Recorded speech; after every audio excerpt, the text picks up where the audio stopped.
بسم الله الرحمن الرحيم إن كنتم تحبون الله فاتبعوني يحببكم الله ويغفر لكم ذنوبكم والله غفور رحيم قل أطيعوا الله والرسول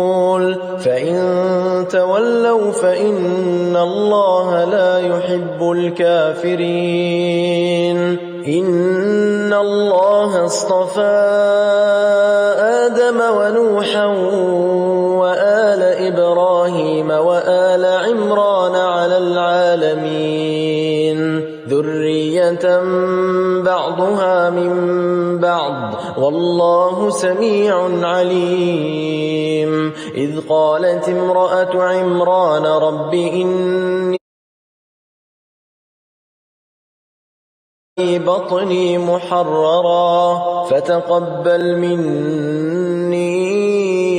إنك أنت السميع العليم فلما وضعتها قالت رب إني وضعتها أنثى والله أعلم بما وضعت وليس الذكر كالأنثى وإني سميتها مريم وإني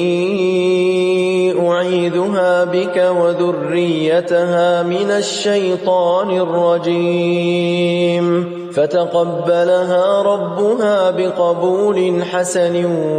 وأنبتها نباتا حسنا وكفلها زكريا كلما دخل عليها زكريا المحراب وجد عندها رزقا قال يا مريم أنى لك هذا قالت هو من عند الله إن الله يرزق من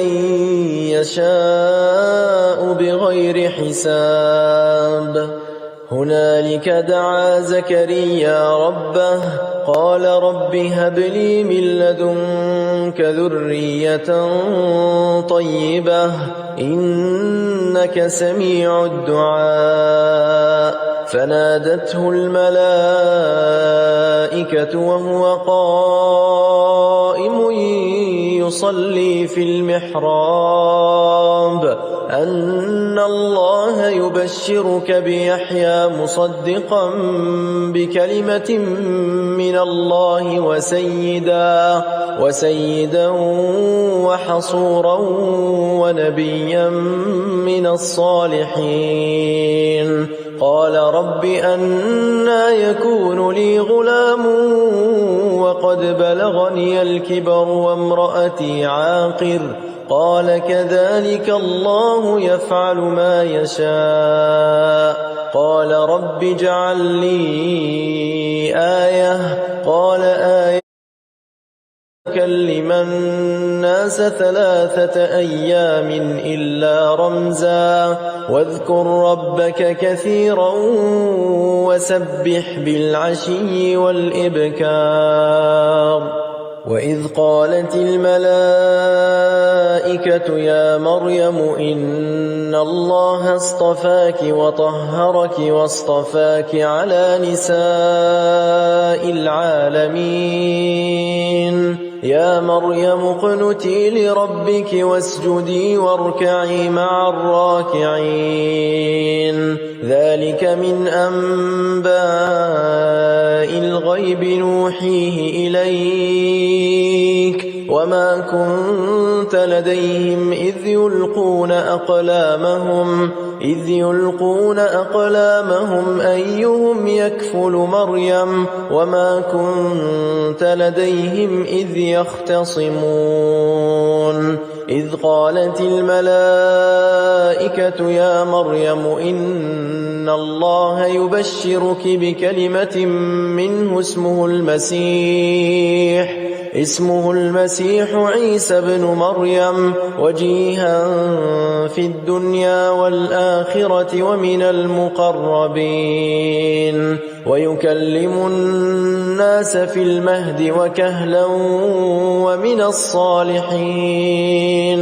قالت رب أنى يكون لي ولد ولم يمسسني بشر قال كذلك الله يخلق ما يشاء إذا قضى أمرا فإنما يقول له كن فيكون. ويعلمه الكتاب والحكمة والتوراة والإنجيل ورسولا إلى بني إسرائيل أني قد جئتكم بآية من ربكم أني أخلق لكم من الطين كهيئة الطير فأنفخ فيه فيكون طيرا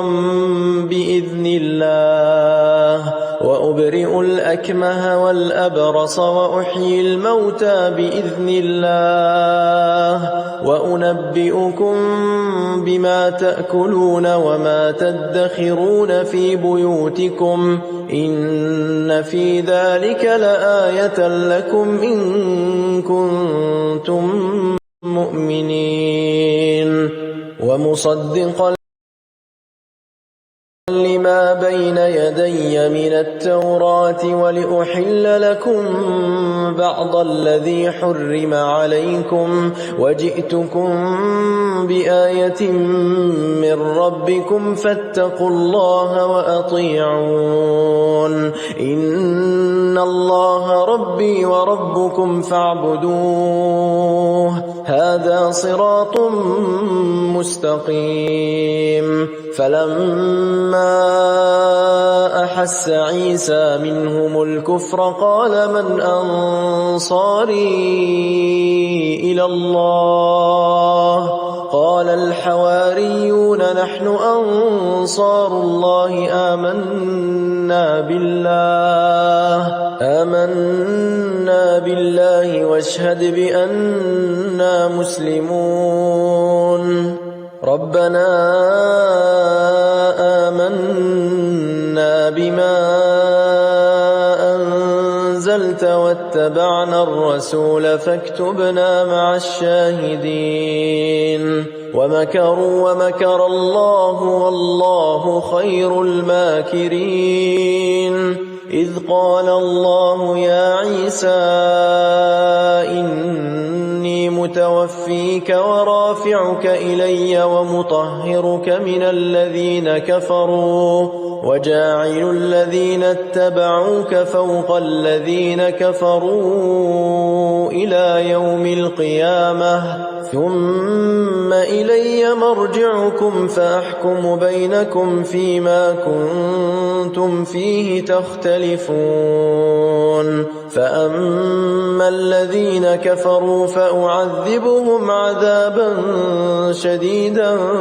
في الدنيا والآخرة وما لهم من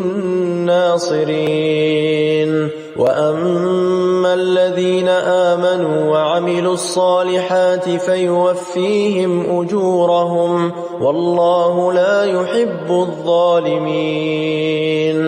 ذلك نتلوه عليك من الآيات والذكر الحكيم. إن مثل عيسى عند الله كمثل آدم خلقه من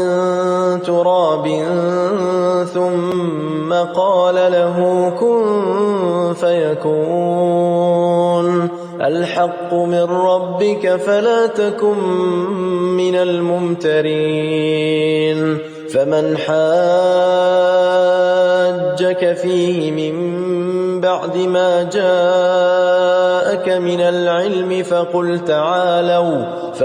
تعالوا ندع أبناءنا وأبناءكم ونساءنا ونساءكم ونساءنا ونساءكم وأنفسنا وأنفسكم ثم نبتهل فنجعل لعنة الله على الكاذبين إن هذا لهو القصص الحق وما من إله إلا الله وإن الله لهو العزيز الحكيم فإن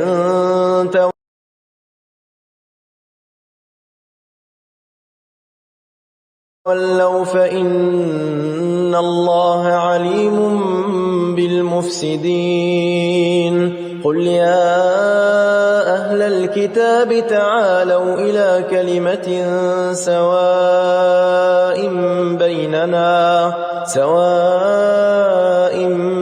بيننا وبينكم ألا نعبد إلا الله ولا نشرك به شيئا ولا يتخذ بعضنا بعضا أربابا من دون الله فإن تولوا فقولوا اشهدوا بأننا مسلمون يا أهل الكتاب لم تحاجون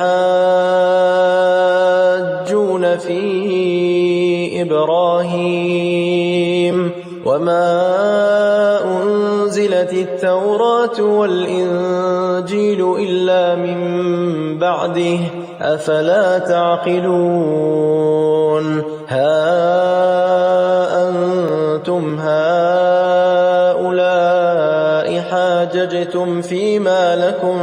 به علم فلم تحاجون فيما ليس لكم به علم والله يعلم وأنتم لا تعلمون ما كان إبراهيم يهوديا ولا نصرانيا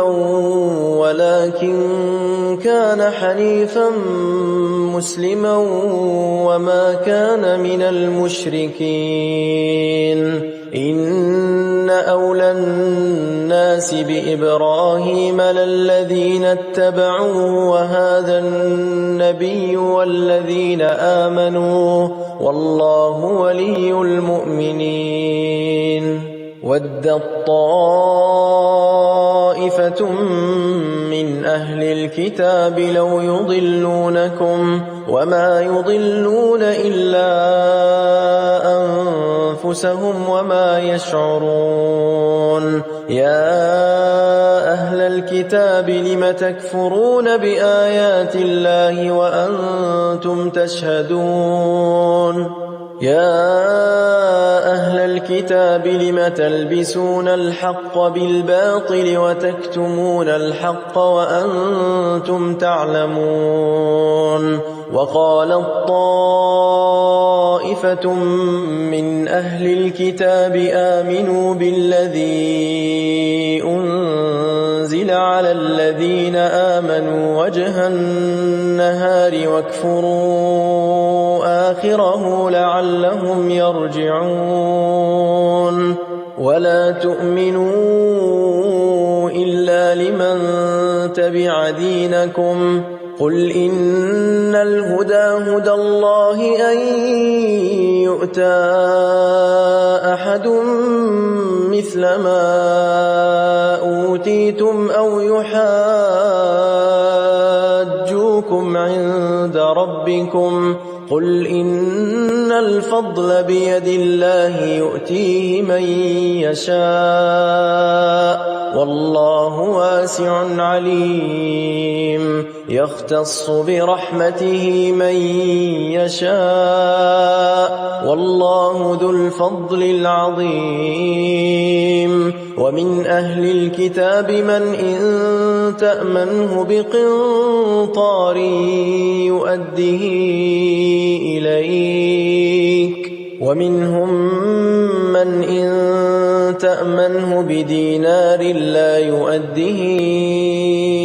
إليك إلا ما دمت عليه قائما ذلك بأنهم قالوا ليس علينا في الأميين سبيل ويقولون على الله الكذب وهم يعلمون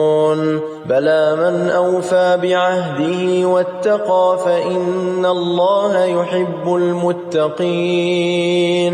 إن الذين يشترون بعهد الله وأيمانهم ثمنا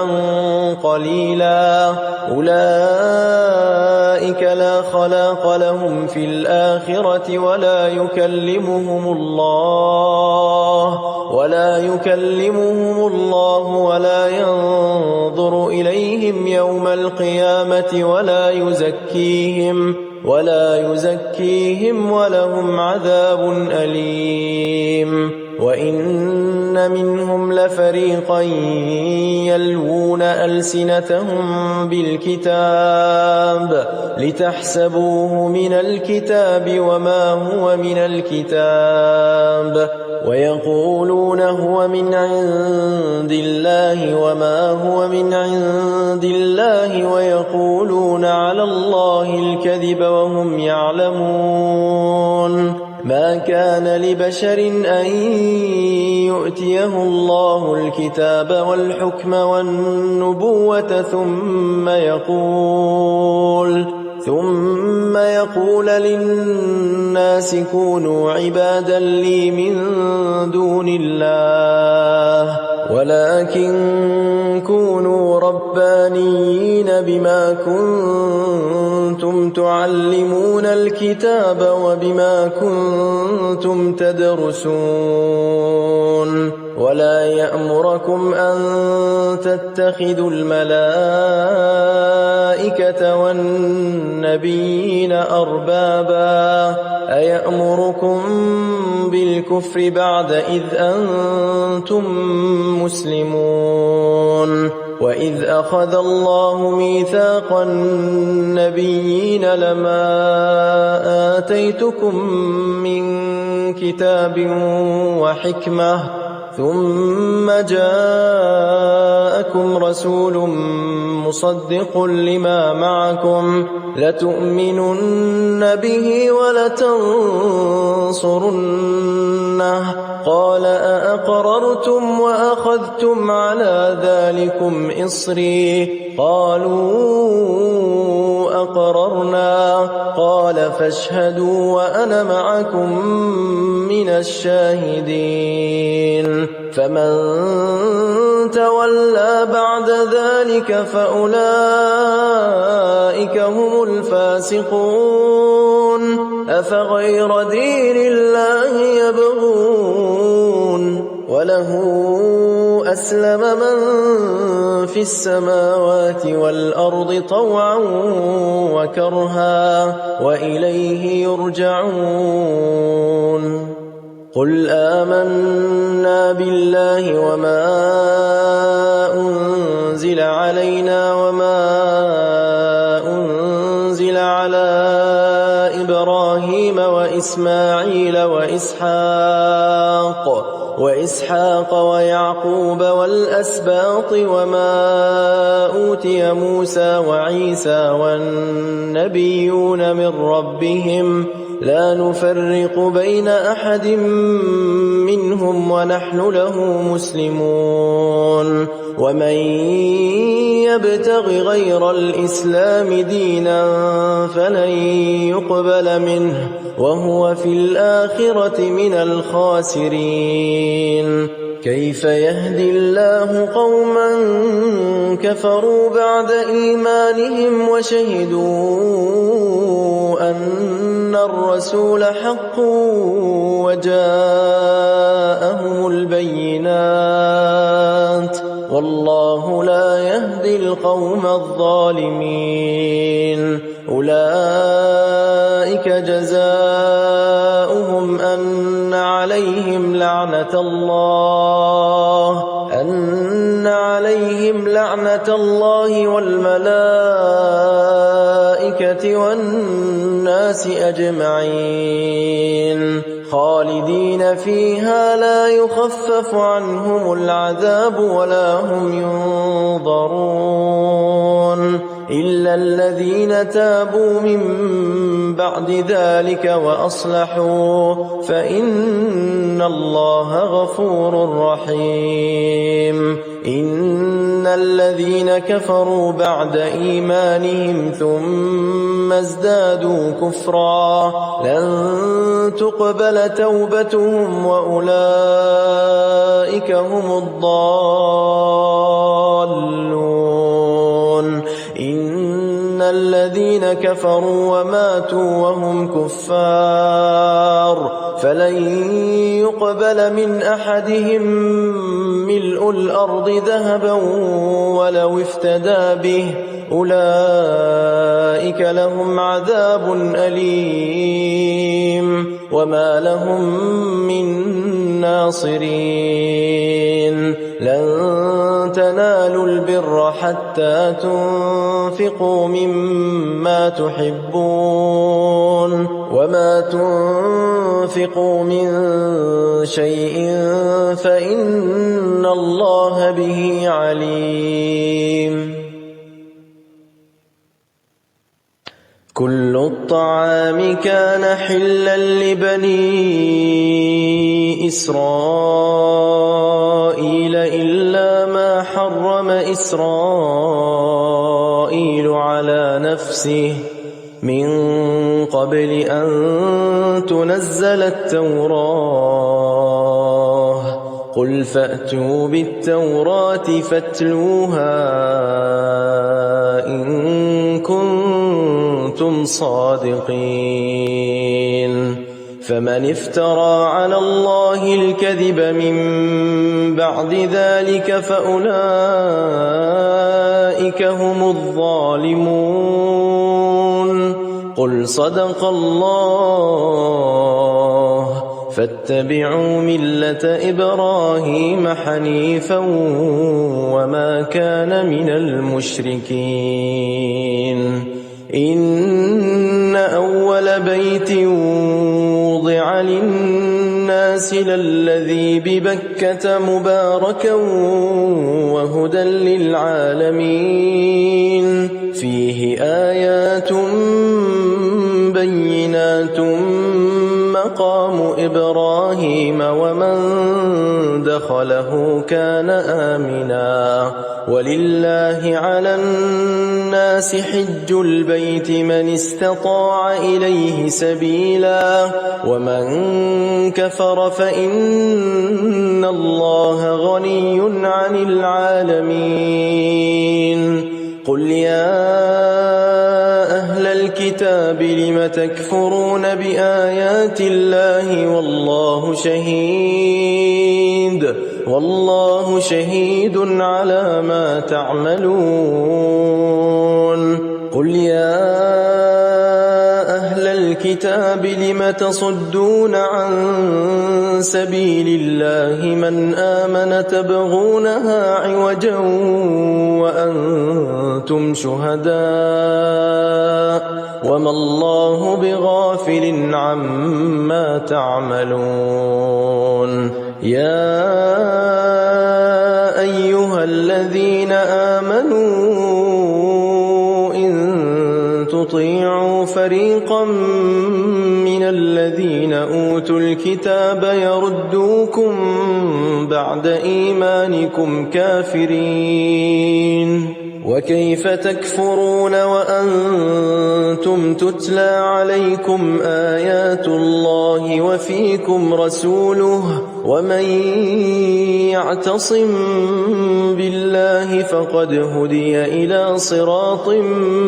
مستقيم يا أيها الذين آمنوا اتقوا الله حق تقاته ولا تموتن إلا وأنتم مسلمون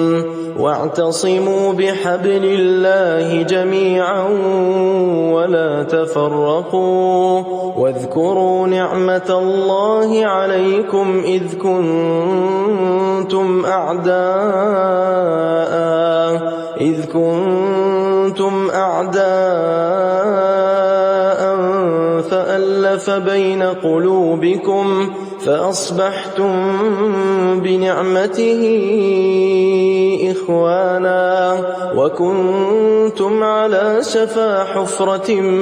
من النار فأنقذكم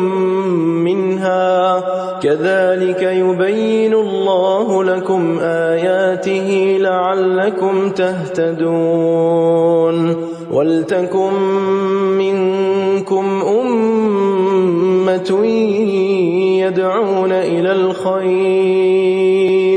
ويأمرون بالمعروف وينهون عن المنكر وأولئك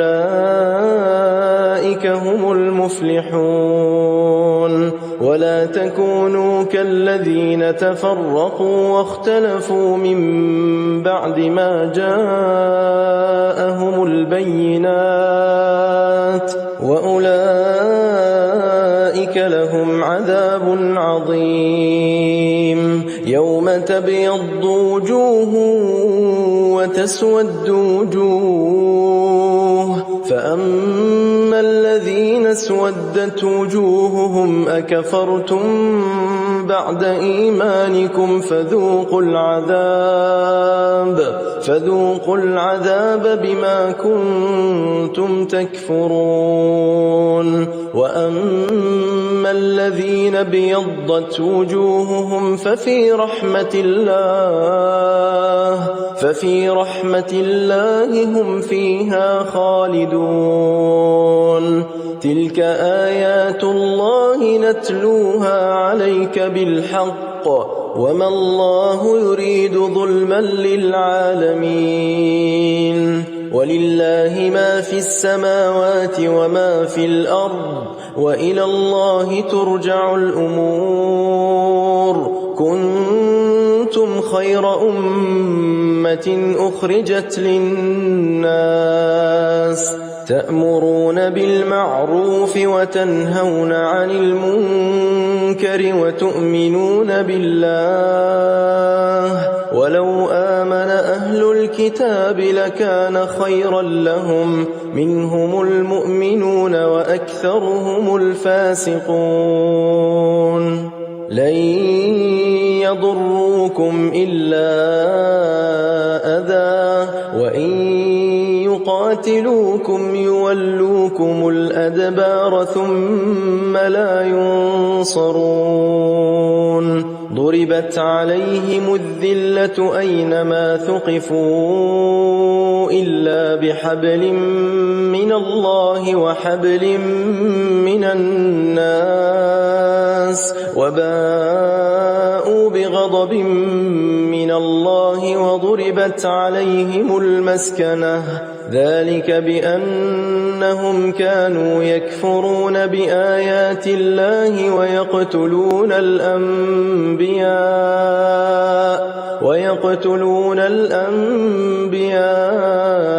بغير حق ذلك بما عصوا وكانوا يعتدون ليسوا سواء من أهل الكتاب أمة قائمة يتلون آيات الله آناء الليل وهم يسجدون يؤمنون بالله واليوم الآخر ويأمرون بالمعروف وينهون عن المنكر ويسارعون في الخيرات وأولئك من الصالحين وما يفعلوا من خير فلن يكفروه والله عليم بالمتقين إن الذين كفروا لن تغني عنهم أموالهم ولا أولادهم من الله شيئا وأولئك أصحاب النار هم فيها خالدون مثل ما ينفقون في هذه الحياة الدنيا كمثل ريح فيها صر أصابت حرث قوم ظلموا أنفسهم فأهلكته وما ظلمهم الله ولكن أنفسهم يظلمون يا أيها الذين آمنوا لا تتخذوا بطانة من دونكم لا يألونكم خبالا ودوا ما عنتم قد بدت البغضاء من أفواههم وما تخفي صدورهم أكبر قد بينا لكم الآيات إن كنتم تعقلون ها أنتم أولئك تحبونهم ولا يحبونكم وتؤمنون بالكتاب كله وإذا لقوكم قالوا آمنا وإذا خلوا عضوا عليكم الأنامل من الغيظ قل موتوا بغيظكم إن الله عليم بذات الصدور إن تمسسكم حسنة تسؤهم وإن تصبكم سيئة يفرحوا بها وإن تصبروا وتتقوا لا يضركم كيدهم شيئا إن الله بما يعملون محيط وإذ غدوت من أهلك تبوئ المؤمنين مقاعد للقتال والله سميع عليم إذ هم الطائفتان منكم أن تفشلا والله وليهما وعلى الله فليتوكل المؤمنون ولقد نصركم الله ببدر وأنتم أذلة فاتقوا الله لعلكم تشكرون إذ تقول للمؤمنين ألن يكفيكم أن يمدكم ربكم بثلاثة آلاف من الملائكة منزلين بلى إن تصبروا وتتقوا ويأتوكم من فورهم هذا يمددكم ربكم ب5,000 من الملائكة مسومين وما جعله الله إلا بشرى لكم ولتطمئن قلوبكم به وما النصر إلا من عند الله العزيز الحكيم ليقطع طرفا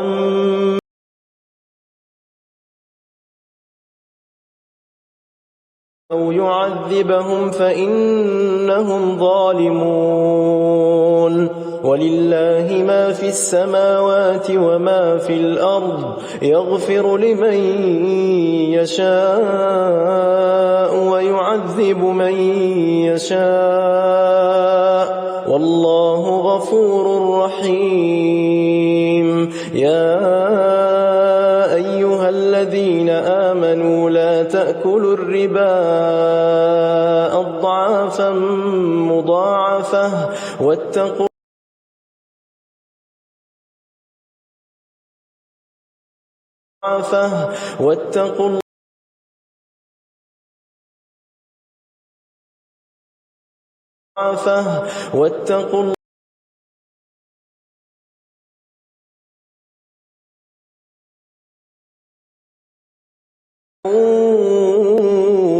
إلى مغفرة من ربكم وجنة عرضها السماوات والأرض أعدت للمتقين الذين ينفقون في السراء والضراء البأساء والكاظمين الغيظ والعافين عن الناس والله يحب المحسنين والذين إذا فعلوا فاحشة أو ظلموا أنفسهم ذكروا الله فاستغفروا لذنوبهم ومن يغفر الذنوب إلا الله ولم يصروا على ما فعلوا وهم يعلمون أولئك جزاؤهم مغفرة من ربهم وجنات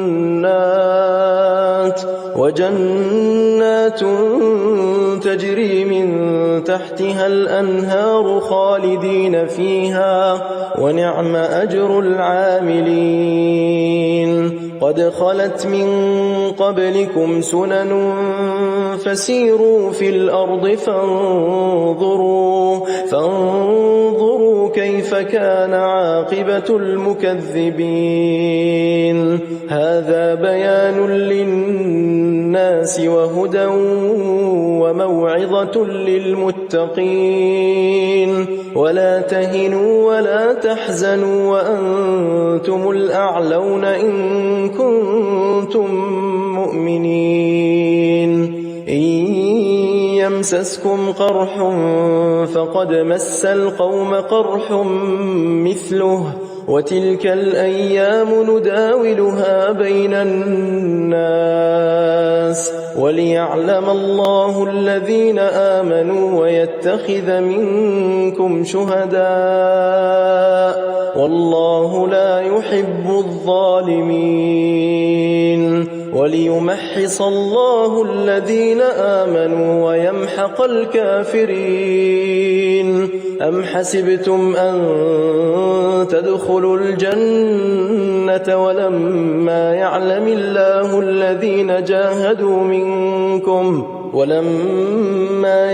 الله الذين جاهدوا منكم ويعلم الصابرين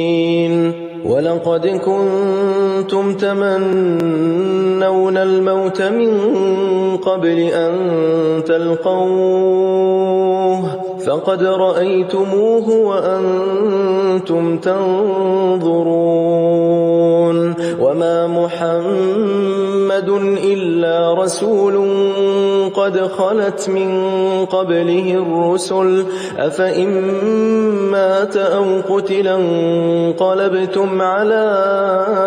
أعقابكم ومن ينقلب على عقبيه فلن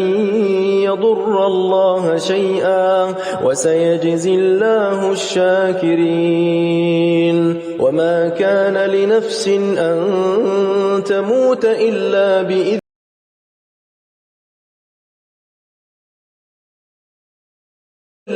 بإذن الله كتابا مؤجلا ومن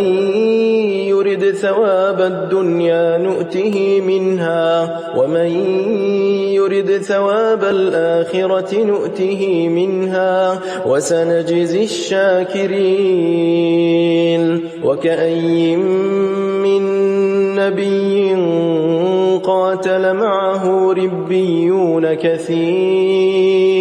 فما وهنوا لما أصابهم في سبيل الله وما ضعفوا وما استكانوا والله يحب الصابرين وما كان قولهم إلا أن قالوا ربنا اغفر لنا ذنوبنا وإسرافنا في أمرنا وثبت أقدامنا وانصرنا على القوم الكافرين فآتاهم الله ثواب الدنيا وحسن ثواب الآخرة والله يحب المحسنين يا أيها الذين آمنوا إن تطيعوا الذين كفروا يردوكم على أعقابكم فتنقلبوا خاسرين بل الله مولاكم وهو خير الناصرين سنلقي في قلوب الذين كفروا الرعب بما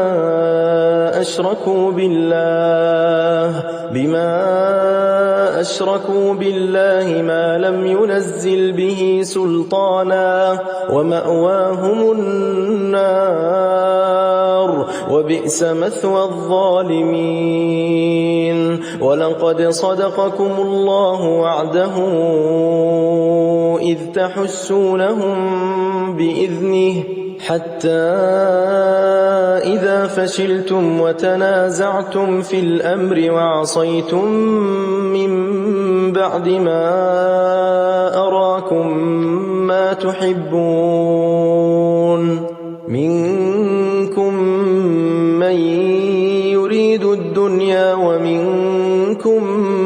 من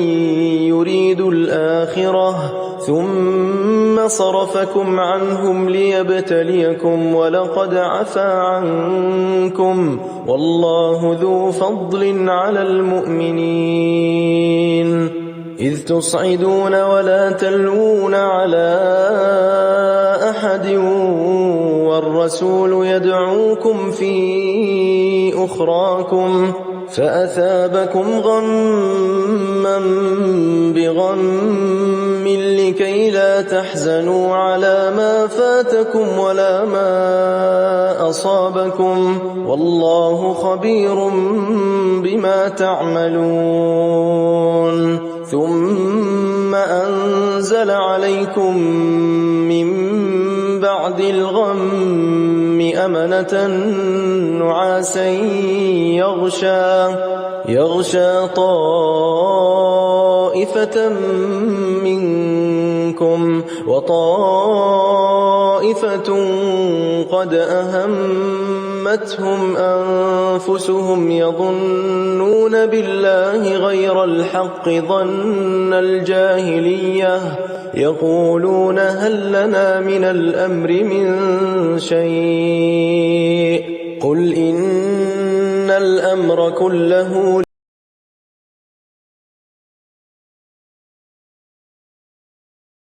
لله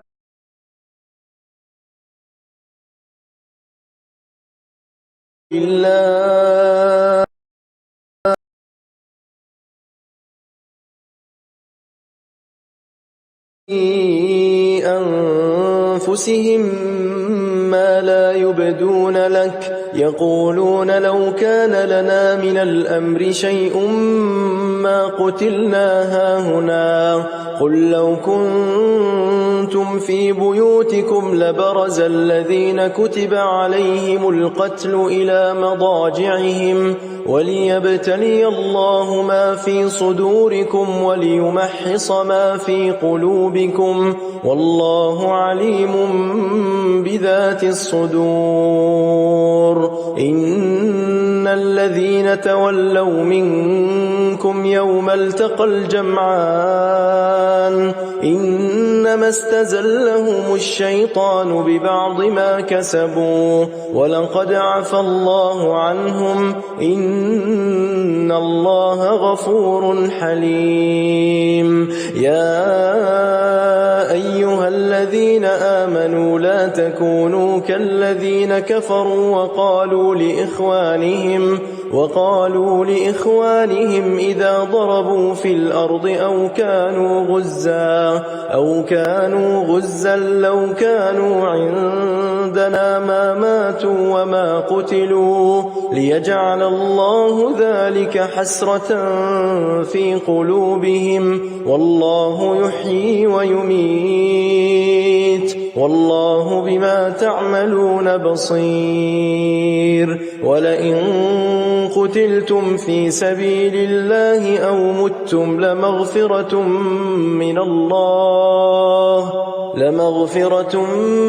من الله ورحمة خير مما يجمعون ولئن متم متم أو قتلتم لإلى الله تحشرون فبما رحمة من الله لنت لهم ولو كنت فظا غليظ القلب لانفضوا من حولك فاعف عنهم واستغفر لهم وشاورهم في الأمر فإذا عزمت فتوكل على الله إن الله يحب المتوكلين إن ينصركم الله فلا غالب لكم وإن يخذلكم فمن ذا الذي ينصركم من بعده وعلى الله فليتوكل المؤمنون وما كان لنبي أن يغل ومن يغل يأت بما غل يوم القيامة ثم توفى كل نفس ما كسبت وهم لا يظلمون أفمن اتبع رضوان الله كمن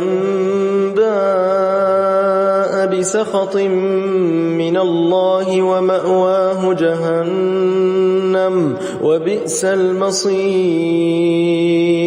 هم درجات عند الله والله بصير